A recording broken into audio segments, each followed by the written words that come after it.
My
friends, welcome to another episode of the Nuclear Heatwave Wrestling Podcast, brought to you by Mafia Sports Report. I, as always, am Dr. Love, and the man that needs no introduction. Oh, I mean, of course he does. Sauce Bronson, baby. So how you guys doing today? Out air in the internet land, baby. How are you doing? I'm pretty good. I'm still pretty. Well, I'm still a little, got a little cold, but that's why I got these good old these bad boys. Ricola. Yeah. If y'all see me drinking on this, just mind your business, okay? Yep, exactly. Tropicana, not a sponsor, but it's not a sponsor. So, and and a little bit of this. There you go. There's up, goes down. We got you. You're double fisted tonight. That's fine. That's good to know. But I think I'm working with. Let's see, I'm working with Gatorade today. So what we got today? We got a little bit of a preview for you because first off, as we have now passed October, this entire year has seemed to go by very fast, very fast. Now we have November 1st, which actually in pro wrestling, this is a pretty big month. There's a lot of stuff going on. Pretty much every week, and whether there's build-up or there's actual shows, and we're here to give you some of that information. So first up, we do have upcoming Crown Royal, Jewel, and yes, I know we made that the title, but I've literally been called it Crown Royal, so we had to make it that tonight. But the Crown Jewel show this Saturday for WWE in Saudi Arabia. So we do have a good little preview for you on that, and that's hopefully share with you, and hopefully we hear from you guys today. So, but before we get into that, we actually do have someone right here on our chat, and it's from Andre Douglas. You're not feeling real oozy today, Sauce? I'm feeling mid oozy, not 100% oozy, but mid oozy. Shout out to Mr. Douglas. He actually he's got his own YouTube channel. I'll be honest with y'all. I forgot the name of it right now because I'm just trying to know this evening. Well, because you're not feeling really oozy, that's why. But there's gonna be a lot of things I'm not gonna remember this evening, so y'all just put up with it. But if you get a chance, Mr. Douglas, let us know what show I'm trying to. Just put it in the chat. We'll definitely give you a shout out and everything. We do appreciate the comments, so thank you so much. I think he's feeling a little saucy now, but not oozy. So we're gonna see if we can get that changed. And I hope to have you on the show eventually. Yeah, thank you so much for the commenting. But like I said, with our preview for Crown Jewel, it's over the past 3 years or so with these Saudi Arabia shows, we've mentioned it in the past. It's they've never been what can I say something we're always looking forward to because we kind of know the idea behind them. They get a lot of money to be able to do these shows over there, so a lot of times the shows kind of don't matter per se. I mean, yes, there has been title changes there, but almost in the worst possible way. You bring the Fiend loses to Goldberg in like 5 minutes in a match. A character you built up and then just immediately lose because the Saudis want Goldberg, or they want Goldberg versus Undertaker. And I know there's a lot of controversy with the match. We're not going to get into that now, but it didn't turn out very well, obviously. So, but this show feels a little different now because there's actually some build up to some of these matches, and some matches I'm excited to see. So that's why we're going to kind of give you a little bit of preview today of those. And I'm not sure, Sauce, if you want to go from like how you want to do the order of it, but that's up to you. So listen. I'm just along for the ride. You just the wind beneath my wings, okay? I got you. I'm sorry. Let me go here. I will say this is probably the first Saudi Arabia event I'm actually excited for. As far as when they, since the first time when Titus O'Neil, felt went underneath the ring. Oh my gosh! But I definitely, my prediction was we were going to have Ronda versus Shayna as far as over there. But yeah, I was definitely wrong on that one. I honestly thought that could have worked. I thought because of the celebrity star power of Ronda Rousey that they would have wanted it, but we actually, ended up getting Bayley versus Bianca Belair in a last woman standing match, which is interesting because we talked about it a couple times before about other gimmick matches, right? Where, maybe you'll see something in like a second match and a rubber match, all that kind of stuff, and that now we're getting it. So now we're getting, Bianca Belair versus Bayley, last woman standing. And, it's going to be interesting to see how it's going to go because obviously you have a lot of interference because last man standing, last, woman standing, it's, anybody can come in, kind of no disqualification type situation. So either they're going to get thrown out, one of those referees, you're out of here type thing, or however it's going to go down, Well, actually, what's interesting now is, so they just, as far as them losing the belts, how's it going to rework the match now? Well, yeah. So before we kind of go more into that match, they just announced today because of Monday Night Raw yesterday, Alexa Bliss and Asuka won the women's tag team titles from Dakota Kai and Io Sky, and then they immediately got a rematch for the belts at Crown Jewel. So what I think is going to happen is that's going to be your opening match right there. It's going to be the opening for the show, so they can spread out the women's matches in the pay-per-view. They'll have the women's match, third to last or second to last, just depending probably. And the rematch, it'll be interesting to see if they get it back right away. Because I'm not gonna lie, I've been an Alexa Bliss fan, and I don't really like how her character's been for like this past year. I mean, I liked when she was, with the Fiend. Even when the Fiend left, I did like her character then, and then it just kind of like, I know she left, she went and got married, she was off for a little bit, but then she came back, and now she's just kind of like, I'm happy Alexa Bliss, and I don't like smiling, happy. Yeah, like characters.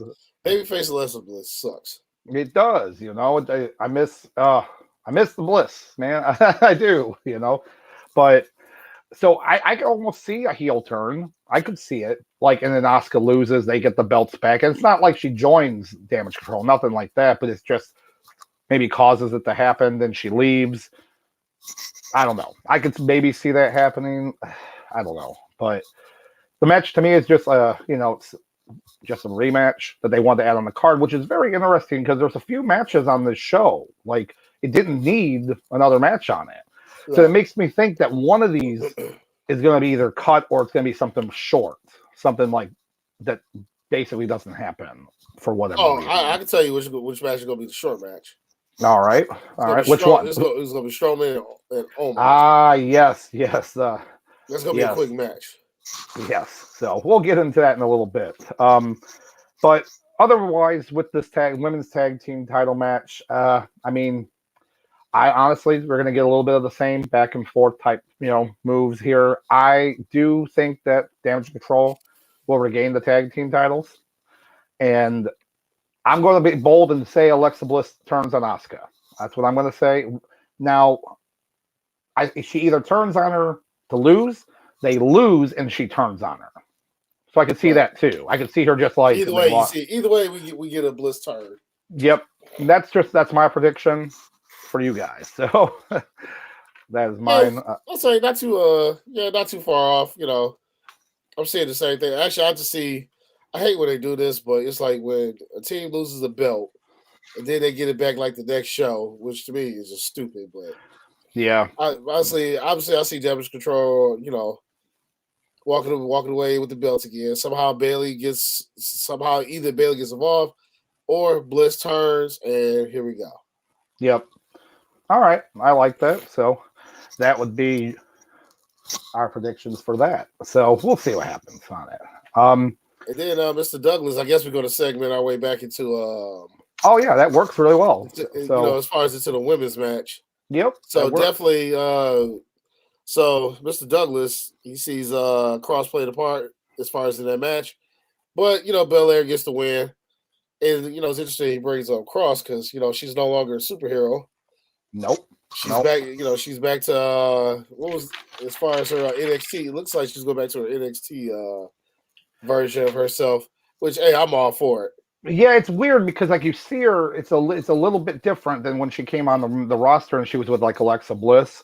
Yeah. She almost reminded me of like a little bit more sane Daphne from WCW days, like when she was with Alexa Bliss. Now it's weird. She kind of like.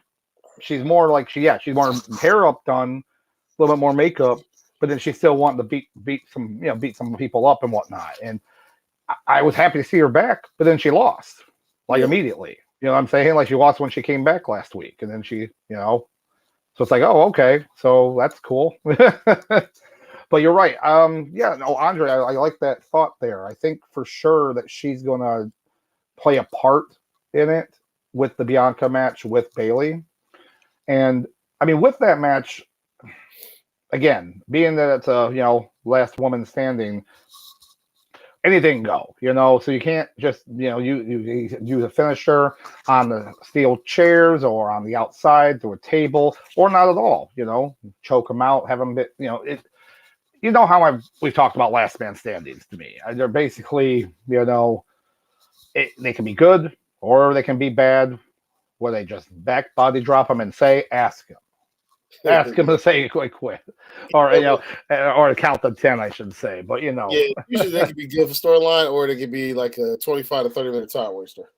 And I'll tell you one thing that I'm so over with it is, and I've seen it in every wrestler, WCW, WWE, Impact, AEW, do the whole last man standing, but it's like Rocky. It's like Rocky 2, where they both get up at the 9 and then the one falls back down. It's 10. Oh no, he wins. The other person wins barely. It's exhausting. I would like to. Yeah. But go ahead. They can take it back, or they can take it backstage and make it Rocky 5. Which was the best Rocky. So they could go that way too. I would. I would. I swear to. By the way, it's not. He knows it's not either. Listen, Rocky 5 was the best. You can add me all you want. Oh gosh. I'm gonna come through the monitor right now, ring style, and just but moving on before Sauce gets more trouble. Oh, but real quick, before we move on. So who do you got in this one? Oh yeah, of course. Yeah, it's gonna be. I don't know, because I know how we've already talked about Bianca and how she's kind of in this workhorse with the belt. I see Bayley. I see Bayley winning. I can't see her keep losing like this after being built up to come back so much. Unless there's extenuating circumstances for her to lose. So I'm gonna say Bayley wins. But I'm only like 70% sure. So, I got Bayley. Somehow, Damage Control get their belts back, and then somehow they play a part in as far as Bailey finally getting gold again. All right, I like that. But so speaking of, so we can kind of do a little segue a little bit here. But speaking of like Nikki Cross coming back, and I was happy to see her come back, and hopefully they do more with her on Raw moving forward and different shows. But also, who came back on SmackDown? Emma, who's back after 5 years away from, since she's been released from WWE. Emma comes back, and only to get fed to the Ronda Rousey. Yes, I know. I did notice that. Yeah. And I know what they're doing. They're treating her kind of like how John Cena did the Open Challenge for the U.S. belt, and you saw a lot of people come in there, like Sami Zayn, for example, showed up, and other people would come in, and that was nice. But this is a little different. It's like you're bringing a veteran like Emma, and who Tennille Dashwood wrestling at many other places, and then you come in and she just gets, like you said, just fed to the wolves. So I hope that she actually is on the card. It's not more of a limited thing for her to be there, because, they do need some more women there, that can be in the ring and handle themselves with other people. So. Well, especially if Papa H wants to see his dream become reality, which you can probably get into later that we talked about. Oh yeah. So, but just to bring up a couple, different women returning to their former selves. No Emelina though. No Emelina. Emelina. No, don't think so. But yeah, so moving forward to obviously Sauce's favorite match that's going to be coming up for this show would be Braun Strowman and Almas. Obviously, this is his favorite. Now, I find this extremely funny because we definitely talked about this when Braun Strowman returned on Monday Night Raw. And we talked about how, look, now Raw has a big guy. Their big guy back. And the next week, Almas came back after we said, hey, where's Almas been? Came back, repackaged a little bit, lost some weight, could actually move more in the ring. And then I was like, cool, he'll be on SmackDown maybe. Or how they'll be, one show's got a big guy. And then they're like, no, we're going to have the big guys go against each other. And they're like, okay.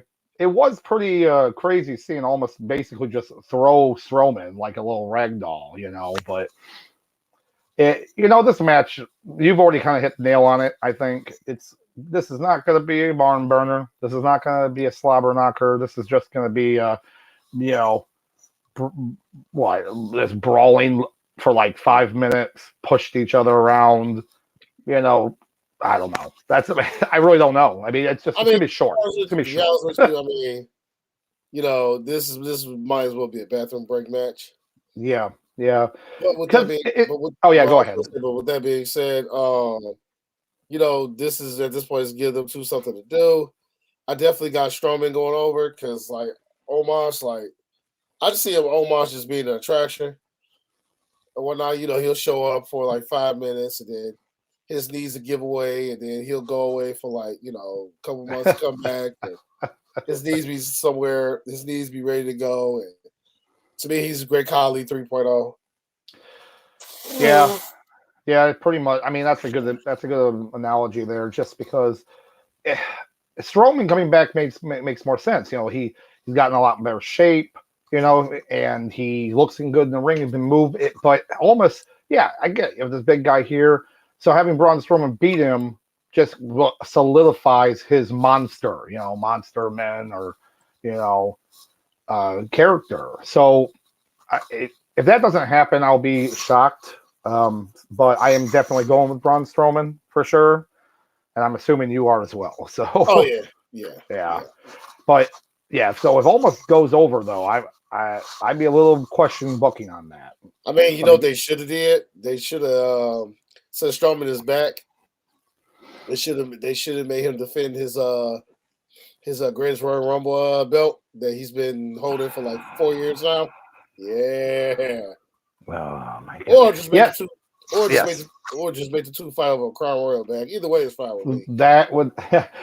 Oh my God, book it right now. I'm not. You know what? Just make it happen. Just let it happen, because that would be hilarious. Oh my gosh. But actually, with a small little segue here before we get back to the show, you brought up a good point here because there was some news and rumors this week, a little bit. And it has to do because you brought up the greatest Royal Rumble. Obviously, the Royal Rumble coming up at the end of January in 23. There's been some rumors now that they possibly are bringing back the 40-man Battle Royal that they did only once in WWE. Here, not the greatest Royal. I'm not counting that one, but they did one 40-man. But honestly, the fat one didn't really matter because it was just all Nexus and core, like Nexus members in the beginning that just kept eliminating everybody. So it was like, so it didn't really matter. It really didn't matter because they just eliminated everyone and stayed in the ring, until Cena came in and just became Super Cena and it was all, all over. I mean, having 40 people in, that's cool. I mean, I'm not going to turn that down. Royal Rumble's always a fun event, anyways. So if that happens, I'm all for it. So I'm all for it. And we'll see. Looks like we got Andre again. Thank you again for chatting with us today. Strowman is going over. Maybe MVP messing it up, but it can't be a clean pin. So. I think, there'll be some kind of interference. I could see MVP getting on the rope, causing distraction, but then, almost, taking the hit or something. I can even almost see getting mad at MVP, like, I don't need you to beat him. But he still gets distracted, takes the, signature finisher or whatnot, and then gets pinned. I definitely can see that happening. So hear me out. So this is beginning of long-term storybooking. Okay. So MVP screws up, causes Omos to win. They start to have friction. Now, all of a sudden, Bobby comes into the fray, says, "Hey, listen. I'm sorry." Then Omos eventually, he gets to the ring and MVP, says, "I'm done with you." Omos grabs his by poor little neck and he gets ready to put the finishing blow, and all of a sudden Bobby comes out to MVP's aid, and beats him up, yada yada. They reignite they pointless feud from last year, and then he says, "Hey, listen, let bygones be bygones." And then, then they book a match between Omos and Bobby. Omos becomes too much. But it becomes a last man standing match because we gotta have more of those. So at that point, Shelton Benjamin and Cedric Alexander show up. They help beat up Omos, and then the Hurt Business returns. Hurt Business returns. You heard it here first. Yep. You know what? Regardless, I would love to see Hurt Business come back. They were a great faction, great group. You had heel Bobby Lashley, he was just fantastic. The MVP. Spokesman, fantastic. Yeah, them all breaking up. That was not. Come on. It was not good for business. I'll tell you that for sure. Well, the old fart is gone now, so hopefully Papa H can go ahead and make that happen. I'm just saying. I'm planting the seeds now. So Papa H, if you listen to this, listen. Just run with it. I will say though that group for MVP is much better than the one that he ran and TNA Impact, where it was the BDC, the Beat Down Clan, Beat Down Club, Beat Down, whatever it was called. Terrible group, horrible. So but you talking about that group they put together? They did all those tapings for it. Then yes, they really did. Yep. Yeah. So long story short, they did Impact at one point in 2015 when they tried to reboot. I did watch a lot of their shows then. They were on Destination America, so nobody had that channel or watched it. But we somehow did have it and watched a lot of their shows. But Impact, which they still do now, would tape weeks in advance. So it got so bad that they were taping 3-4 shows. I mean, you were talking about at least a month later, and you were behind. So come to find out, in his group, he had Hernandez. And this is the one that matters. Hernandez was in this group. Hernandez, great, for a big guy, actually high flyer, pretty good wrestler. But he had a problem. He couldn't legally be on tapings. And they had to pull all the tapings, all his stuff from all of these tapings. So technically, even when he was later on the show, he couldn't be on the show. So it was a whole mess. And basically, after a little bit, you didn't even see the Beatdown Clan, and then Hernandez was gone. So when they brought him back, it was just it was a joke. It was a complete joke, and I still laugh about it to this day. But I just felt bad because MVP had a group that was, he was the mouthpiece for, and he was good, but he just couldn't be seen on TV. Oh my gosh! Gotta love it. It's So Hurt Business though, come on, bring it back. But so yes, not match of the night. Strowman and Almas will not be match of the night. That will be a guarantee. I don't give many of those, but that'll be a guarantee. But moving on a little bit with that, we do have the. Looks like we have for the tag team championship, we have the Usos versus the Brawling Brutes of Ridge Holland and Butch. Now, now here's the sad part about all this. Obviously, we love Usos, but we love Sami Zayn. Sami Zayn will not be at Crown Jewel. He has not went to any of the shows overseas, so he will not be there. For reasons that we're not going to. That this is not the platform to talk about. No, of course not. But that's why I believe they did this last week on Raw, on SmackDown. One of the best promos I've ever seen. I mean, he's already been golden in this entire Bloodline, feud, and then just being with them. Listen, Sami Zayn's been gold for the last 3 years. People now just find it out. Yeah, that's pretty much it, Sauce. That really is. But they're just not feeling Usi. They are feeling the Us. So, yep. And I'll tell you something. Just watching the promos, like when not just the Usi part, that's funny. But when he's getting under Jay's skin, and then Jay yells out, "I don't give a damn what the tribal chief said," and you see Roman just snap up like what, and the fans, like they just were. I mean, that was a great moment. Because he knew. You saw Sammy in the background like this. He's like, oh. I mean, you couldn't stop laughing. And then they're breaking character. You see Jimmy in the back like this. He's trying to be all like, what up? And he's got his hand over his mouth. He's trying not to like laugh on camera. It was great. It was just great seeing that. So Sammy in this whole feud is good. It's really good. Now, with this match, they have been doing a good job rebuilding, I should say, the Brawling Brutes, especially with Butch and then Ridge Holland, and they're doing a really good job with this. Do I see them winning? No, I don't see them winning at all. Personally, I'm seeing eventually Sami Zayn and my boy right here, Kevin Owens, winning the belts from them. I see some kind of storyline that happening. Maybe not. Maybe that's just wishful thinking. But I don't see the tag team championships changing hands in Saudi Arabia. I don't see that. But it'll probably be a pretty good match because these guys really haven't fought each other. Sometimes you'll see people wrestle so much. And like, for example, the Usos versus Street Profits.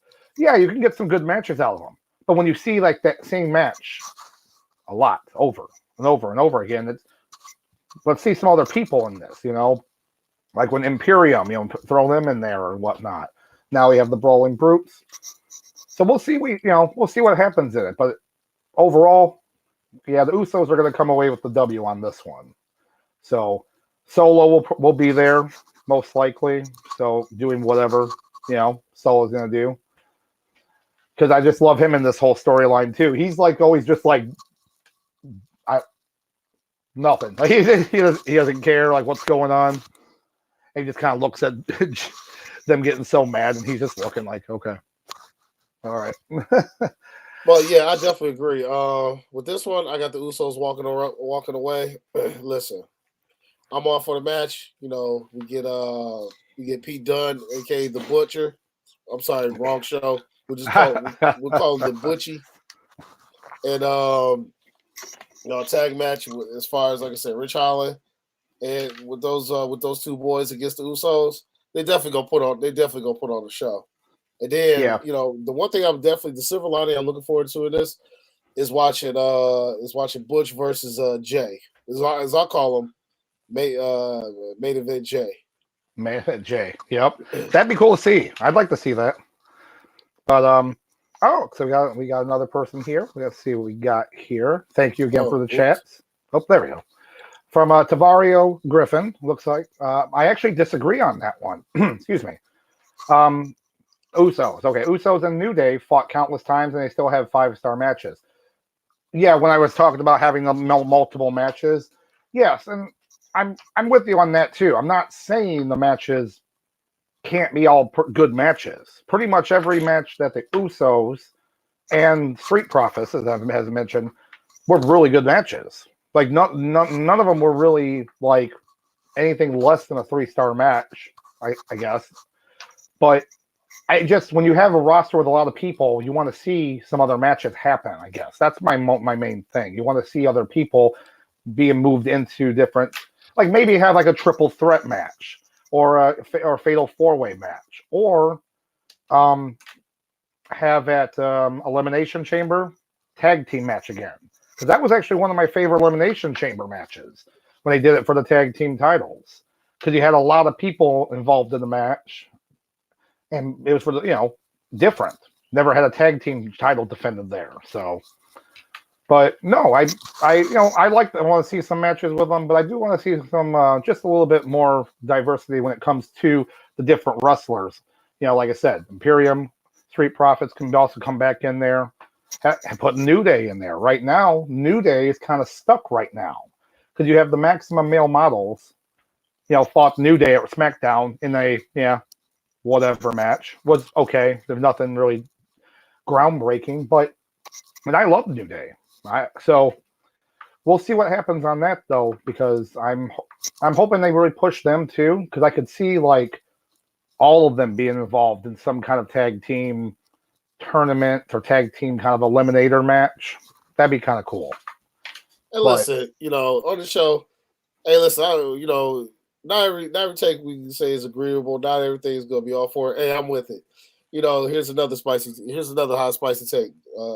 Dolph Ziggler was a mistake. Yeah, I said it. DZ a mistake? Sauce. Okay. Oh, yeah. All right. Those are some shots fired right there, Mr. Nick Nina, man. I mean, not against the guy. I mean, hey, the dude can wrestle his butt off. He can sell a double drop kick for Zach Gowen, but like his character is. Listen, I've seen Brett at Walmart with more personality. That's all I'm saying. But like I said, I'm pretty sure most people on the internet, they definitely not going to agree with with my takes. So, but listen, hey, this is why we're here. If you don't agree, hey, let's talk about it. Yeah. Yeah. And then another one from Mr. Griffin. Yep. Apparently, he hates Elimination Chamber. I get I don't know if the Elimination Chamber owed him some money or something, but I would say this, and I'm just going to go on a guess here. Like, it used to be one of those things where it was like really cool. You got to see, kind of like maybe once a year or if that. But now, it's probably get to the point where it's just been ran to the ground. For some people, like Hell in a Cell. Like Hell in a Cell used to mean something. It's basically the same thing. It's the same thing, my friend. It really is. Now it's just a pay-per-view cage match. Yep.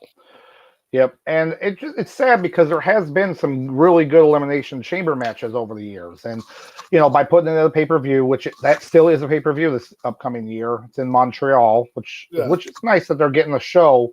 But, they're going to have what? Like 2 matches at least, maybe 3. I don't know. Maybe they'll bring a tag team Elimination Chamber there match. That'd be cool, because I don't see the World Universal title being there, right? Because if by that time, Roman ain't getting it. No, so you're gonna see make it maybe an Intercontinental Championship similar to what they did when they did the tournament, and I believe Ryback won that. Sorry, almost threw my pile.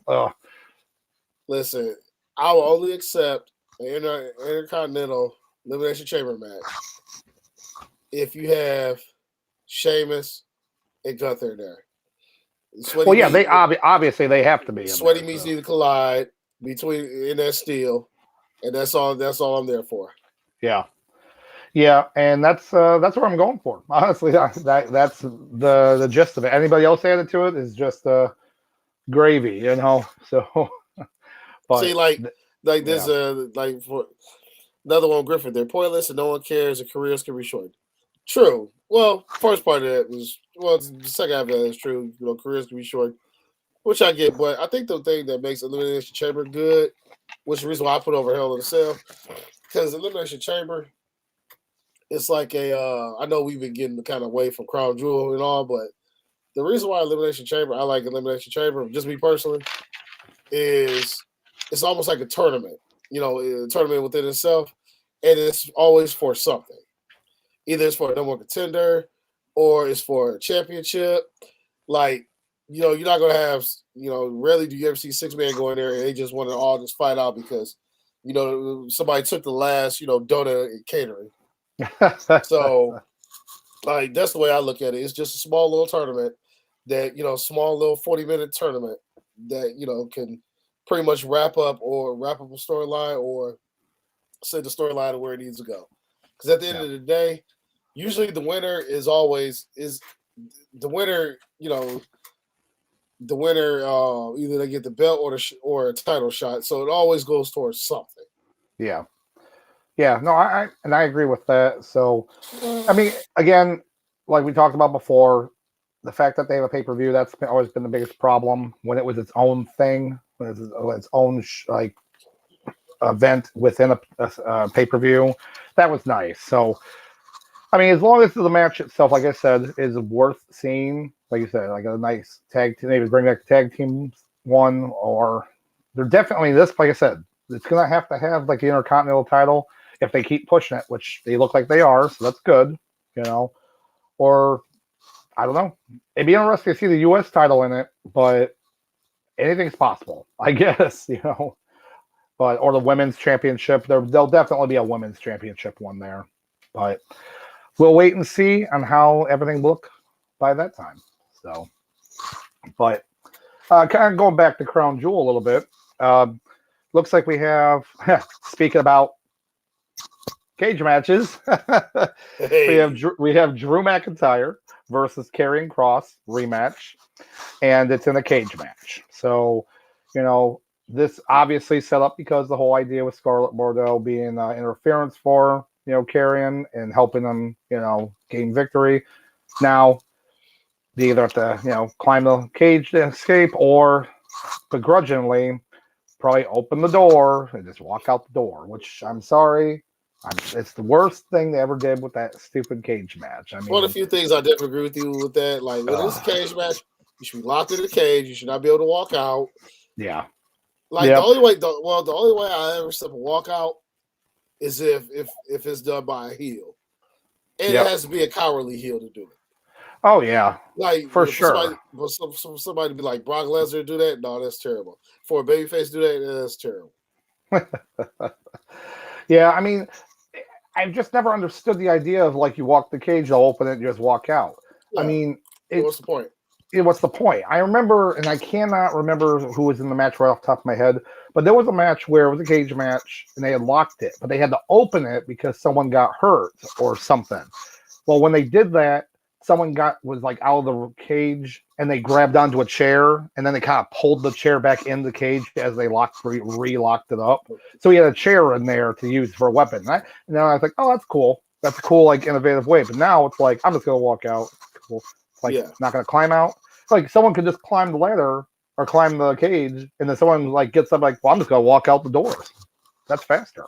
Like, what's the point? What's the point? You know. One thing I will say about this match, the one thing I want to see no less than 30 times of person A throwing person B into the cell walls. Yeah. At least 30 times. Mm-hmm. Oh, hold on, Mr. Griffin. It was made for Jericho. It involved either Jericho or Edge. The walkout. Yeah, I believe Jericho. That makes sense. It does make sense. Shout out to Mr. Griffin. Like, you know, he knows his wrestling. Oh yeah, thank you very much. And again, we love the chats with you guys. We really do. So, And I don't know. I can still see what's funny is, look at Scarlett. What did she use to try to do interference? She used like hairspray or mace or hairspray or whatever it was. She can still do that if they get close enough to the cage. Yeah. She can be like, I still got you. So I don't know. Do the signature move and then climb the cage or whatever else. Like Hogan did. When you said that, I was thinking about Hollywood Hogan. When he was at spray paint, sprayed everybody, he looked at the camera and he was like, "I'll get you too. I'll get you too." They're like, "That's a $25,000 camera." Like, I'll get you too. I'll get you too. Oh gosh, they're like, "You just ruined this camera." It's like, I don't care. Take it out of my merch sales, man. Yep. But yeah, this should be a good brawl here. Especially being in the cage, you're gonna see lots of throwing around. No technical moves, not really. You're going to see a lot of throwing into the cage, throwing into the stairs outside, going into. You're going to see climbing. You're going to see some climbing getting up there. A couple bumps off of it, falling off the cage in the ring. I'm not saying off the top of the cage. I don't see either one of them taking that type of bump, but. I can almost see even Scarlett Bordeaux trying to climb the cage, maybe not all the way or something, but like a partially try to do it. And then, you're going to see some little things like this happen in this match. And honestly, I do like Karrion Kross, and I want him to win because I want him to continue, but he's got to win dirty. Yeah, he has to, Well, what's going to happen is Scarlett definitely has to be involved in the decision of him winning. Yeah. Kind of like, even though he's a strong heel, but you got to have that, you got to basically kind of have like that cowardly tactic, like the Miz does, where he hides behind his woman. Yep. But you say your money's on Kross? Yep. I'm going with Karrion Kross. Yep. So. I would say McIntyre.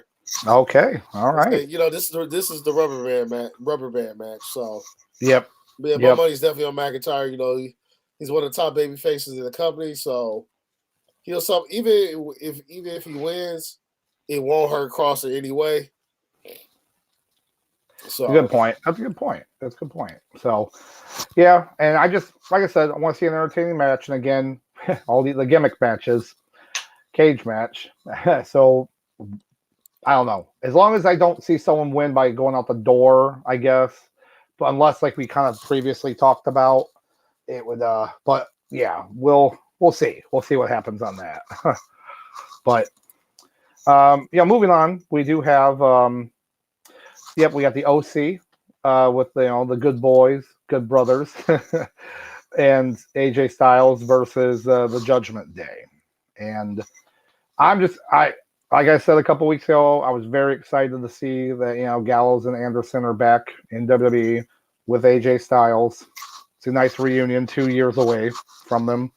Yeah. And finally, we're going to see a matchup with Judgment Day, which, what? That's fine and dandy. But it's really about AJ Styles and Finn Balor.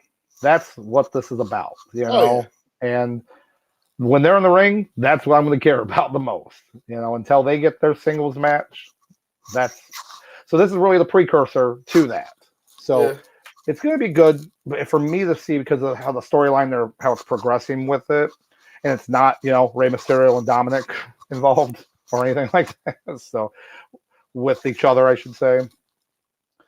But the other part of it now, too, is the fact that, Rhea Ripley has really had nothing to do match-wise, but I believe they're going to introduce a woman for AJ Styles in the club, the OC club or whatnot, whatever they call it.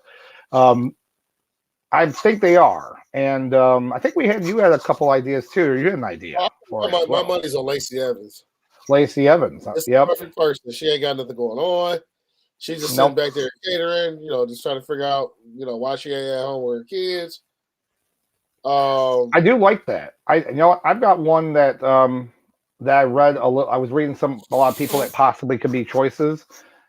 I think Mia Yim could come back now. I think Mia. How's she doing over in Impact? She's done with Impact. She's been done since September. Okay. Yeah, That's the reason why they're thinking that she come. I see where you're going with this. Yeah, her contract was up, and she did not renew it with them. Yeah, because the good boys was over there, and then they could convince her to come back home. Yeah, okay, I got you. Yeah, I could see that happening. I mean, Lacey Evans would be cool too, because again, they don't know what to do with her now, which is kind of sad because I always liked her. I always liked her gimmick she had before, Yeah, she's got the look. She can wrestle. She's definitely got the look.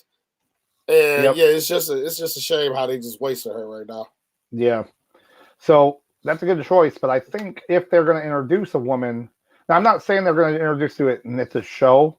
They might, but I would love to see it like Mia Yim come back and actually be, utilized. I mean, it would be like her retribution to WWE, wouldn't it? You know, coming back. I'm just saying, young Usi debuted at an overseas show, so. Well, I mean, technically he didn't really debut, but he got upgraded to Lil Uzi got upgraded to the main roster. Yep. As a in the reveal. So I can't see why they wouldn't do it with Evans. Yep. So, or me and Yim, either or. Oh, the other thing too is so Mr. Douglas, the YouTube show that he he runs that he's on, it's called Academy's Sports Show. Oh, okay. All right. So, a lot of times they do, obviously it's a sports show, but they do, a lot of, stuff on local teams. So we're not, watching his reaction for the draft a couple years ago with my stupid ass Lions, with Fatty Patty and Sloppy Bobby did over there. Oh my god. His reaction was great. Like how they screwed up those drafts. But that's for another day when we get him on here. I'll let him talk about that. Oh gosh, yes, please. That would be great. Oh man. But going with this match though, with the Club versus Judgment Day. So what are your thoughts and who do you predict? Who do you predict is going to win this match? Oh, it's very well, let's see. It go either two ways. One, if they actually debut a member for the OC, then I see the OC going over. If not, then I just see Judgment Day. All right. So it all depends on if they're going to debut a woman, as far as to this group. So, but I got to pick one. New feud starting out. I'm going Judgment Day. Okay. All right.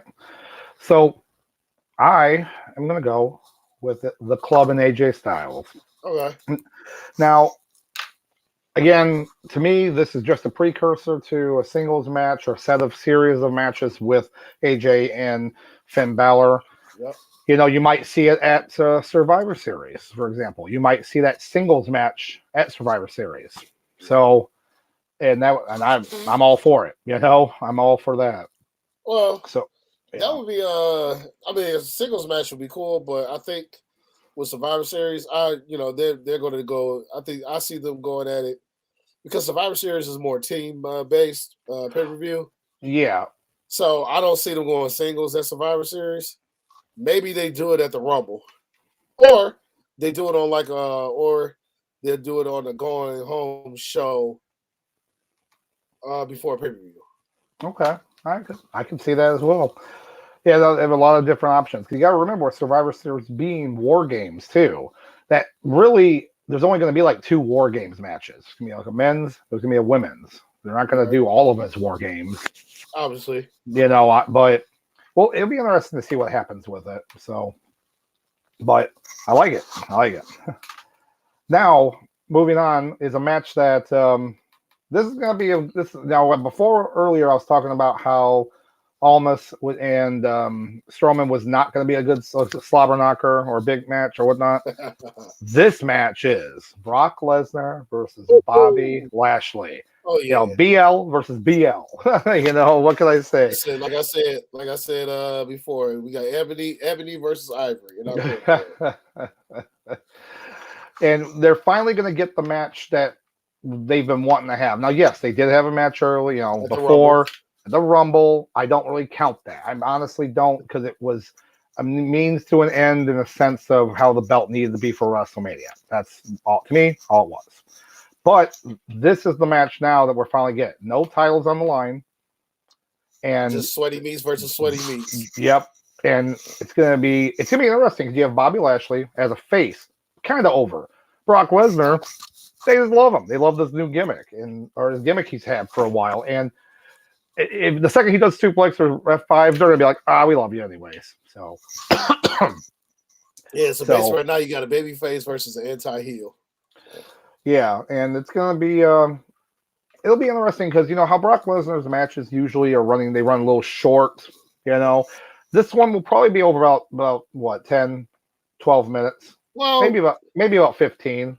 I would say 15 because as Mr. Griffin says, this is gonna be Meat Fest 22. Meat Fest 22. There you go. Patent pending. Usually when we talk about these matches going for short times, it's usually involving Goldberg or not. And sometimes where Brock has an opponent that he just wants to do business with, but he doesn't want to be there for a long time. They always have the 10 minutes. I can see these guys going for about 15 minutes because people forget. These two are almost literally the same person. They're amateur wrestlers, MMA fighters, pro wrestlers, and they both got a very, very, very strong amateur wrestling background. Yep. Yeah. Don't be surprised if you see maybe if it's 2 minutes of little chain wrestling going on. Yeah. This is gonna be I would like to see that back, especially with Lesnar, because and that would be nice to see. Because these two men are very capable of doing it. They before pro wrestling, they made that was their career. As far as pure wrestling, chain wrestling, or not. So this, I think, this definitely it could go one or two ways. Either go as a car wreck, just sweaty meats, just all over the place, or this could turn into not necessarily a technical showcase, but a lot of lock it up, a lot of almost just a regular pro wrestling match. Yeah. And my money is on Ebony. Okay, all right. I'm gonna say Lesnar. Actually, I take Ivory. Gotcha. Yep, I'm taking Ivory. You take Ebony. Yep. I mean, it could go either way on it, especially of how they're gonna book it. Because with Lesnar, Lashley's there. He's full time. He's gonna be there, but Lesnar's not. So Lesnar's only got a few more matches left on his contract. Yeah. And he's not going to continue a storyline here. This is going to be like a one and done type thing. I don't see this building into anything else after it. It's going to be like, okay, we got this match. It's going to happen. And now it's over. And so, I could see, I'm still saying Lesnar is going to probably win, but I'd like to see Lashley win because that'd be better for him moving forward. So, either way, I can see it either way being this match being better for Bobby in general, like you just said. So if Bobby wins, it helps boost him, more as a babyface or whatever. Yeah. Or if he loses, he could be a sore loser about it and help take him back to a heel turn. I like that. Either way, it's good for Bobby. And then we can bring back the Hurt Business, as we already mentioned. It's all coming together. Watch. Yep. See, the pieces of it just go right in place. They go right in place. Listen, y'all heard it here first. Right, there we go. If the Hurt Business gets back together, I will buy a T-shirt and show it on stream. Yeah, book it. I like it. So, I mean, it's going to be, I'm excited for this match. I am. So, but moving forward too, I mean, very decisive, controversial, polarizing, insert random, adjective here, match where you have the undisputed universal heavyweight, whatever else champion, Roman Reigns versus Logan Paul, and we've already kind of talked about it for the past couple weeks a little bit. You know what? You can't deny the fact that the media and people that comment, people that don't really watch wrestling, this is huge news. It's all over the news, everything I've seen. Oh, yeah. And it's doing its job. They're getting the publicity they want for it. And this past Saturday, his brother, fought in a boxing match, Jake Paul against Anderson Silva. Arguably, in a boxing match, Silva would be a disadvantage. But Jake Paul looked good in the win from what I've seen. So, of course, they were making a big, like, oh, the Pauls are going to win this, the week and everything. I'm like, oh boy, here we go. Just thinking about that. It's getting very bad news on that one. I know, right? So, yeah, this match is going to have a lot of little back and forth type to it. You're going to see Roman Reigns do a little, try to go walk out of the ring. And they're doing, I'm not, try to walk away. Him, Logan Paul is going to show off his wrestling ability. He's going to show he's going to show some chain wrestling. He's going to show some high-flying moves. You're probably going to see the frog splash again. He's going to throw out some new moves right now that he didn't do in his first two matches, just to kind of showcase his, how he's learning, he's improving. But by the end of the day, he's going to take a Superman punch, and then he's going to take a spear, and it'll be over. It'll be over. And I'm excited for this match only because I've been saying it. I'll say it before. I'll say it again. When they have celebrities that come to WWE, there's some that's just in there for the publicity, for the payday, get a quick check, just to move them somewhere else. And then there's others that they love this, they've been watching this as a kid, and they look like they really want to be there. And he definitely he wants to be there. Yeah. Yeah, and I have to agree with you on that. So it's nice to see when someone actually wants to be there. So it's like, okay, I like it. Let's see what you got. And you're gonna see a near fall. You're gonna, I can almost see this happening. Okay. Yeah. You're gonna see something happen with the ref. Ref bump happens. Logan Paul hits a frog splash, and then you get a visual pin where ref's knocked out. He could he could pin, and he's gonna be out for at least the 3 or 4, and either gets back up or another. Something you're gonna see something like that happen to where it looks like he could have won, because at least then you could even put that in the news. He almost wins, and you get that clip of him almost pinning him. That's something I could see happen with this match. So do you see the Usos interfering? Well, look what he said at SummerSlam. I don't need you guys to win, but then they were out there anyways. So you know what I'm saying. So I could see something similar, happen where they say I don't need you there or whatnot, but then they're there. But I could also see him saying no, I don't. Because this guy, he's just like an YouTube influencer. He's nothing. I beat him, and then sucker punch, because they've already set up this little storyline. I don't know if you've read this, where Heyman's calling him out, saying that he's got legal use for his hand because he's got a metal pin in his hand from surgery. So he's got an advantage, and that's what they're going with. I can punch you and knock you out with the metal pin in my hand. I'm like, that's not how it works, but okay. But it's kind of funny to have that. So now you got that little bit of storyline. So if he gives him a sucker punch, and he sells it really well, it's not going to be weird. It's not going to be like when Shane McMahon fought The Undertaker and somehow could take 3 or 4 finishing moves and still get up because, wrestling logic. But, it's not going to be like that. It's going to be, there's a reason for him to actually get an upper hand on it. But he's going to, like I said, we're going to see some new moves from him. You're going to see a visual type pin from him. But, again, by the end of it, refs will get back up, and then he takes a spear. Whether it's a Superman punch and a spear, usually it is. But, he's going to spear him, and he'll be done. Donezo. Yeah. And at that point, I'd, jump over the barricade, steal his Pokemon Illustrator card, and run out of the arena with it. Oh my gosh! If people don't, we're also big Pokemon fans throughout the years, and the card he wears is actually arguably one of the rarest cards in Pokemon history, and only about 30 cards were ever made, if that, back in 90. 97, 98. So, and it was graded. It's a graded card, and it's literally, I think, $1 million card. So what you say is he's rocking the card. He's going to rock the card at his entrance. Oh yeah. Oh, he did before. He did it at SummerSlam, so he's definitely going to do it again. So yeah, I'll just talk to him like, I'll take that. Thank you. So I just realized something. I mean, so because the show is Saturday. Yes, Saturday, I believe at noon. I believe. Yeah, it's at noon. I'm looking at a commercial for it on TV right now. I'm watching NXT while this is going on.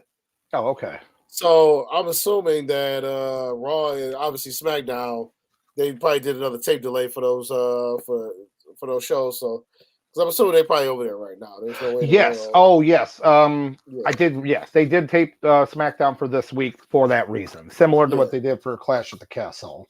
Yeah, because that would be that'd be a commute right there. Like we'll get on that red eye, get over there. Nah, I wouldn't be wanting to deal with that. So. Yeah, I just realized that because I'm looking at a commercial because they was just showing a commercial for Drew versus Cross, and I was like, wait a minute, they're probably over there right now.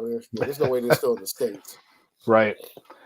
Yeah, they gotta get acclimated there, get ready for. Yeah, there's. Yeah, for sure. So,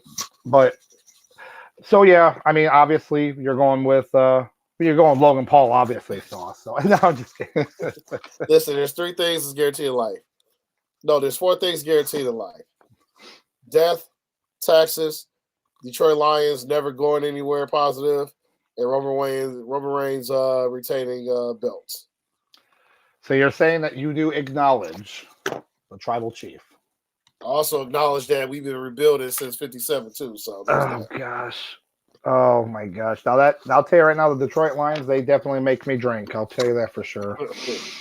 Oh Lord, yeah. And we just got rid of T.J. Hawkinson today. Yeah, I'll tell you my thoughts about that when we're done. Okay. It's a very unpopular take. I'll put it that way. Oh my gosh. As much as I would love to rant on here, but we're about pro wrestling, not about football. So. That is okay. Yeah, but definitely, Roman definitely retaining. I think it's gonna be definitely an entertaining match. Am I gonna watch? I'm probably gonna watch bits and pieces of it live. Mm-hmm. Then when I eventually get a chance, definitely try to watch over everything, take notes down for the people, and then so the people, so we give them a good show next week. Which did you want to talk about the preview? Yes. Ooh, so next week is a few other things here to talk about, but wanted to give you a little preview for next week. So next week, obviously, we're going to kind of go over a little results for the show, but it's also going to be a special event. It's going to be a matrimonial event, a wedding special Nuclear Heatwave Wrestling podcast. As on November 11th, I will be getting married to my beautiful fiance and number 1 Sheamus lover, Holly. So, and then they're also going to watch Black Panther that same day too. We are not. No, we are not doing that. They're going to watch Black Panther before they say I do. Somehow they're going to have a cut. They're going to have some type of cut at the. Let's say at the church, we're going to have to sit and watch Black Panther 2 before they can say I do. Nah, I think we'll be waiting until after the weekend to do that. So, and you know what? It looks like we do have someone chatting on here. Well, look at that. Sheamus number 1 fan. B. Well, look at that. Love of my life. Love of my life. Thank you, Holly. I love you too. With that being said, what else we got on the docket this evening? I know, let's say, hopefully we'll have to talk about Phil. Well, no, just a couple of things here and a little bit in the rumor mill and everything in the news mill. We talked a little bit briefly earlier about Royal Rumble possibly going to 40 people. But there also was, going back to stuff we've already talked about, the possibility of Money in the Bank returning to WrestleMania.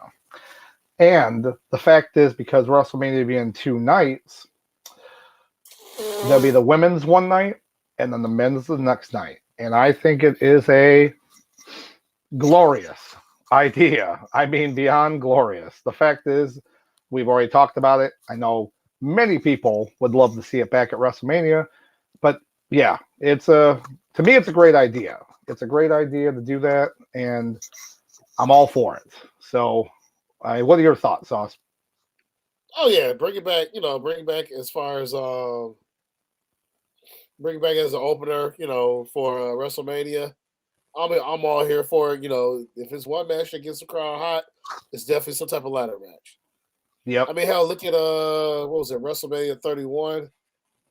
I'm pretty sure I'm going to be inaccurate. What Zack Ryder when he won? Yeah, I mean, I think that was the last time they did the ladder match opening for a Mania. Yep, it was Zack Ryder. So. Zack Ryder won and then lost the next night on Raw. Yeah, but the fact that even though they didn't really see highly of Zack Ryder, but the fact that it was ladder match opening, he won it. That as the rest at the time, it risen his stock like a gajillion points. Yeah. So, but of course, like you say, he lost the next night, but he definitely, he was kind of like the underground, unsung hero of that evening. Yep. Up until that Orton match, everybody forgot about him. Pretty much. But before we go a little bit, further in that, do see we have here. So it says right here.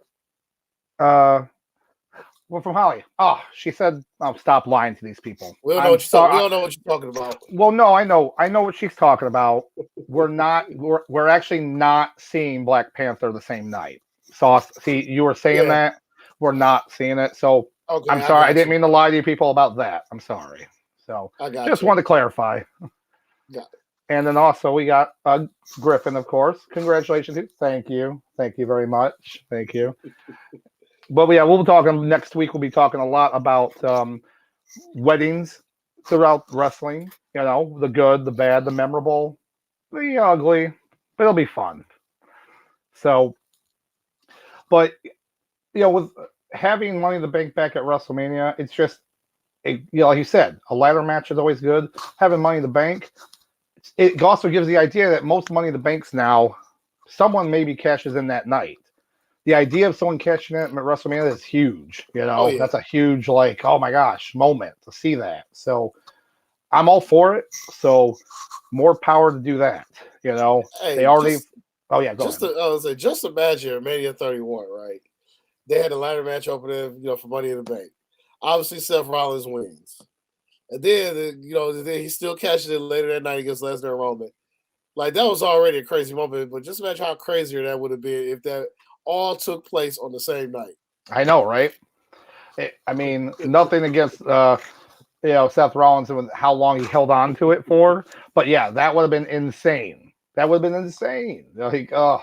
they did do it right because they had he fought Orton, lost to Orton, so you thought he's not cashing in. He already lost. You weren't even thinking about it. No, that's why it was so great, and how far he had to run. He was huffing it down the ramp to get to the ring. My man, like a Black Friday shopper, going for that 32-inch TV at the other side of Target. Oh my gosh! But yeah, so that it would be good to see that. It would be good to see that return, and also another pay-per-view possible news. We talked about it briefly, but the idea of the Hell in a Cell being eliminated, and the pay-per-view, and again, we've talked about this. It's unnecessary. So bring it back only for special occasions, like WrestleMania, or if the Saudi show, you want to bring it back because you've done it there before already, obviously, or for anything, just have it be a special event. Like nothing irritates me more than to have. You have Hell in a Cell, and then the pay-per-view, then WrestleMania. They're like, well, let's do another Hell in a Cell with Undertaker, and Shane McMahon. It's like, but we already have the show. Yeah. But we want to have WrestleMania. It's like, it takes away the mystique. I mean, it takes away why we cared in the first place. Yeah, all they cared about at that point was, Shane McMahon's going to climb it and then fall off it, and then watch his son, his wife, and children watch him from the front row, like, God, Daddy, why are you doing this? Like, husband, why are you doing this still? You're going to die. Oh, my gosh. But, you know, it's crazy. It's crazy, but I hope these changes happen, at least mostly. The Money in the Bank one, to me, like, is a longer shot for sure than getting rid of Hell in a Cell. I think getting rid of Hell in a Cell pay-per-view is going to happen. That's more of a... But the Money in the Bank one, logistically, I could see them looking at the numbers that they get for the Money in the Bank pay-per-view they've done. And they're going to see that they've been making money on it, pretty good money. So I would love to see it at WrestleMania, but it's a longer shot. So let's just keep our fingers crossed, see if it happens, especially this being Hollywood, and the rumor that The Rock will be facing Roman Reigns. It's going to be a huge WrestleMania. So by putting Money in the Bank there, and even if they did it like 1 year, right? What if they just did it this year because of it, hype it up to be such a huge WrestleMania? Then that could be like the workaround. Like we do it just this year. Then if you want to bring it back next year or something, but we're just here waiting. We're just like here wrestling fans. Love watching our wrestling. Like, what's up? And I'm all for it. I know you're for it, but and I think and I want to say too. I think at the Crown Jewel, obviously we have Survivor Series showing up. And I want to say Survivor Series will probably be the last big concrete the Vince McMahon era. I think pretty much the Survivor Series or based right the Survivor Series, you'll start to see your Triple H vision. Yep, gotcha. I know we get ahead of ourselves. We're supposed to be talking about Crown Jewel, but no, I just wanted to point out. Well, that's why we always like put on here that whatever we do and more. And recap more. and more preview and more, because we always love to talk about any and all kinds of wrestling, And it does look like we have another chat here. I've got it, Sauce. Don't worry. It says, from Holly. It says, I love Sheamus. Oh, it's understandable. Sheamus he's awesome. He is facing Gunther. Let's see what happens with that. That's gonna be nice. So. Thanks. I always love the chats. I do always love hearing the chats. We love hearing from all of our fans. So. Even if it's people yelling at me, I love it. Yep. But one other thing I saw that happened in the news, especially having to do with the OC, specifically Carl Anderson. Carl Anderson, when he came back to WWE, he was actually the current never open weight champion in New Japan Pro Wrestling. So that was kind of like, okay, that's pretty cool, But he already had several matches lined up for New Japan, including their Battle Autumn show, which is also this Saturday, November 5th. Right. So he was supposed to face Hikulo for that championship. And, the past week and a half has been very interesting. New Japan initially released a statement stating that basically kind of throwing Carl Anderson under the bus, saying that he was not willing to negotiate and that if he wouldn't show up for the show, he would be, stripped of the championship and, like that. Well, now New Japan released a new statement stating that basically some of the same verbiage that they said about Carl Anderson, but now they're saying that Hikulo is going to have a different opponent in a non-title match, like a special non-title match at the show. So they didn't mention anything about taking the title away from him. So there's a little bit of news and rumors that he's possibly going to be allowed to wrestle some of these matches. And the reason why I think this now, more than anything, is it was just announced on January 1st. New Japan has, Noah in Japan has a match because the Great Muta, one of the legends of wrestling, is doing basically kind of like a retirement tour, done right, unlike, Ric Flair, but, Kurt Angle. So the Great Muta is actually facing Shinsuke Nakamura. They are allowing him to wrestle in Japan Noah to face one of the legends, one of his idols, one of most people's idols.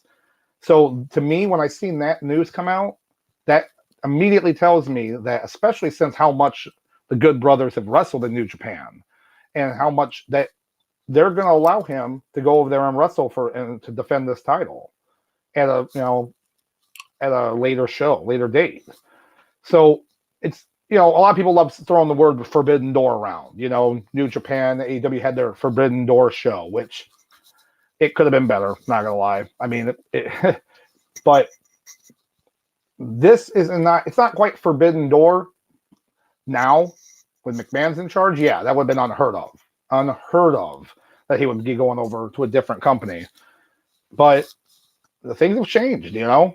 Something like that, especially with a legend like the Great Muta. That'd be cool to see. Oh yeah.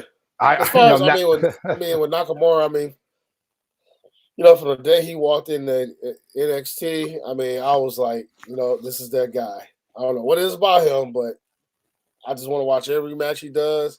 I want to watch I want to watch his promos, even though I don't know look at Japanese, but it's all good. With Nakamura, been a fan since day one.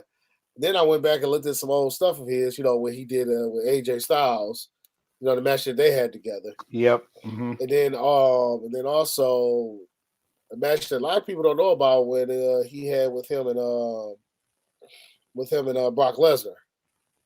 Yes. Yep. Yeah, Survivor Series, I believe. Yep. They had their match against. Well, no, I'm talking about New Japan.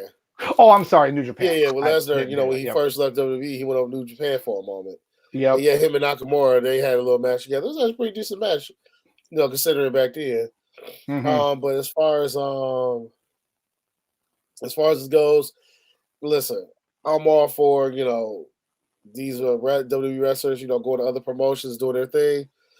Because it's funny you mentioned that earlier today. I didn't know this, but apparently in Smoky Mountain Wrestling, when Jim Cornette, his own promotion,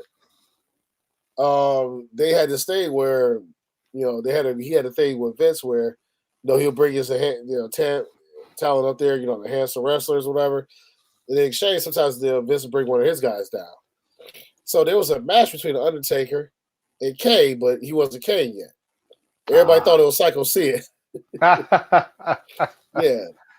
So Kane and Undertaker, he actually had a match together in Smoky Mountain Wrestling before he was Kane. I forgot what he was called. It was That's crazy. That's crazy. If y'all get a chance, go YouTube, look it up. But it looks like Undertaker is fighting a poor man Psycho Sid. He damn near like Psycho Sid down to the curly hair. Oh my gosh. Yeah, he definitely had that too. Especially when he was Isaac Yankum, DDS. But I'm all for promotions, going back and forth. Even if they say like if my guy goes over there, he's got to go over, yada yada. It is what it is. That's wrestling, politics, whatever, yada yada yada. Yeah, but because guess who wins? The fans. The fans are always going to win in that aspect. So it's a win-win situation. Neither company is going to lose out on anything by allowing that to happen. It's the fans love it, and they're going to continue watching and watching more because they're going to see, if that happened, what could happen next time? Yeah. So I'm all for that. There was now the one little screen cap they had for the Great Muta and Shinsuke. Now people are making their own ones matches, and someone made one. I saw 2 or 3 of them, and one had Minoru Suzuki versus both either Sheamus or Gunther. And I'm sitting there like, oh my gosh, the broken blood vessels everywhere. That happened. Yep. Oh, the headbutts, the broken blood vessels, the chop. Now that's make that happen now. I would watch that for sure. So. Oh yeah. But just in the future, wouldn't mind seeing, obviously, who knows if we ever get that one true cross promotion between, WWE, AEW, who knows? But, I like to see more, WWE, New Japan, a little bit crossover here and there, Yep, I'm all for it. Yeah, give Dolph Ziggler, you'll actually give Dolph Ziggler a purpose in life. Yeah, maybe he can win the New Japan TV title they just introduced. You know, yeah, it'd be see, like, there you go, there you go. there you go. But yeah, so you know, it looks like the show on Saturday is going to be it's going to be a good show. It's going to be probably the best crown jewel, you know, they've pretty much ever had, probably most likely. And I'm all for it. I'm going to watch. I'm most likely watch the majority of it and then catch the rest if I don't catch it, because we are again in 10 days away, 10 days away from the wedding. So it's so busy times, busy time. But speaking of that, throughout this week we had a lot of kind of news, some matches, information. Who, Sauce, do you have for your heat of the week? I'll let you go real quick. I'll let you go. All right. That's not a problem. So like I said, had a lot of stuff kind of going on, and a lot of stuff here and there, but I'm going to actually go with, and also kind of talk just briefly a little bit too about it, but I'm going to go with Bray Wyatt. I'm going to go with Bray Wyatt again. Bray Wyatt, you know, came on SmackDown, had another great promo, you know, and he's being real. He's over with the fans. He's number one selling the merch now. Literally, he has like one shirt, one thing of merch, and he's already overselling, you know, Roman Reigns and Bloodline. But that being said, though, they're doing a good job kind of like doing this whole aura about him, around him, and they finally introduced like the Uncle Howdy clown character, whatever, you know, kind of reminds me of that movie that came out of the Black Phone. It's got the Ethan Hawke in the movie. The mask kind of reminds me of him, but it's going to be interesting if that character, which is heavily rumored to be Bo Dallas, a returning Bo Dallas, right? Or if it's actually going to be someone he actually has to wrestle, or if it's just going to be a personification of his psyche. I don't know. But apparently he is also going to be at Crown Jewel, and he's going to be speaking. Yep. So we'll see either him there speaking, that character, his other characters show up. We don't know. But we'll you know, like I said, we'll wait and see. Actually, hey, listen, you kill two birds with one stone. You just have him talk over the Strowman versus Omos match. There you go. See, there you go. We get him out of there. There you go. That match is over. The match is done. So I like it. But so I like it. He does, the promos are great and all, but he does definitely, they need to now segue him into getting back in the ring, you know. So we'll see that happen probably at Survivor Series. So at this point. But who do you got, Sauce? So mine is gonna be Orange Cassidy. Orange? And yes. I like it. Mm-hmm. So with Orange Cassidy, he's finally got a belt at AEW. You know, he's always been over. And I was always curious to see what he was going to do with that belt when he got it. Like, was he just going to walk out and just leave the belt back there and just not even bring it? But I like the fact that he just brings it in the book bag, which is hilarious to me. Because people forget the whole point of this character is, you know, he was meant to be a middle figure to wrestling, but he's one of the most over people ever. And not only has he won a championship, but he's also, you know, he's already defended it. So yeah. Yep. You know, he's defended it and he's entertaining, as you said. You know, The fans are over. You know, I'm not gonna lie though. It looks like you might have been sponsored, because it looks like you have the orange juice right there. Not sponsored, but not sponsored. Freshly squeezed. And here's the thing: no Pope. Okay, I just want y'all to see. No Pope. We don't do that over here. If you want Pope, go eat an orange. Yep. I'm not about that pulp life, man. I'm not. No. Listen. People who like extra pulp in their orange juice, listen. Your parents just didn't love you enough. I can't explain it. Okay?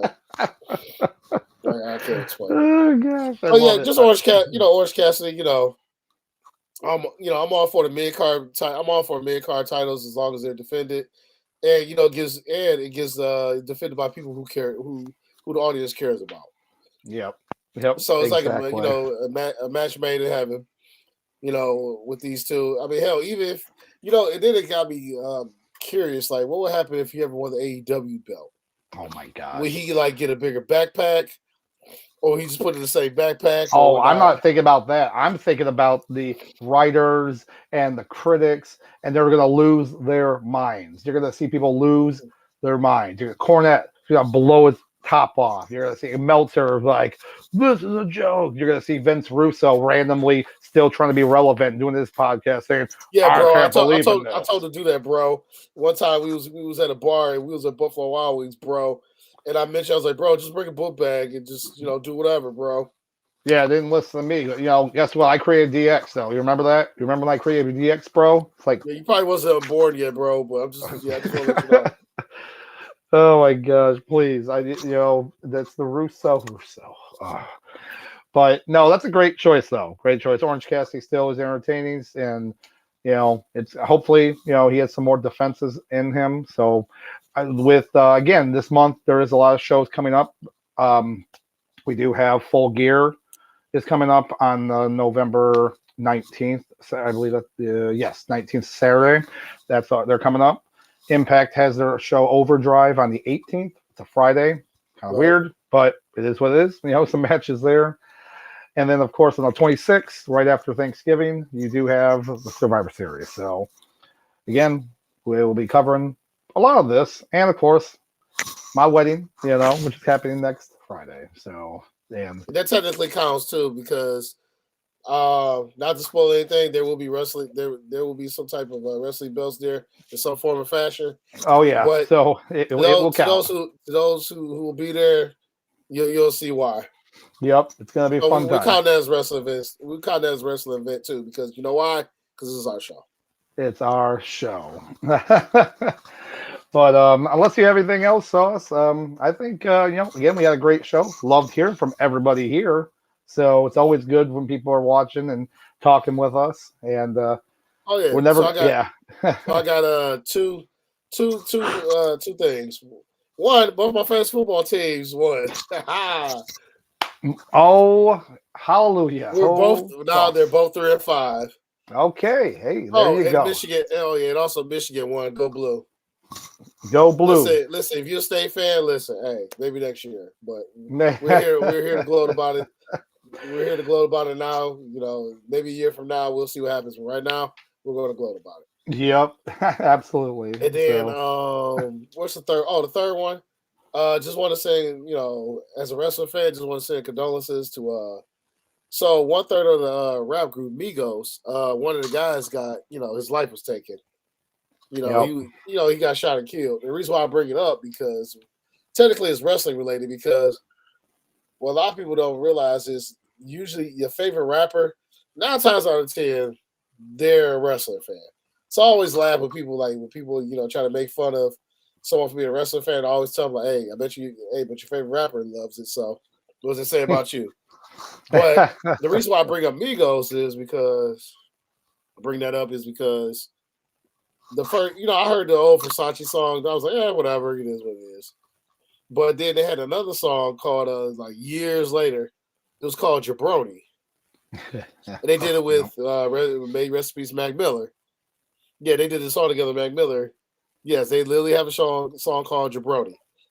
Then on one of their studio compilation albums, they did another song called Too Hottie. As you could imagine, yes, the song was about Scotty. Well, it wasn't really about Scotty Too Hottie, but the chorus, was talking about Scotty Too Hottie. Yeah. And then technically it was Offset. There was only one guy that did this one song, the Ric Flair drip, and then they had Ric Flair in the video. So, of course he did. Because him, he would definitely be like, "I'm all for it. Let's go."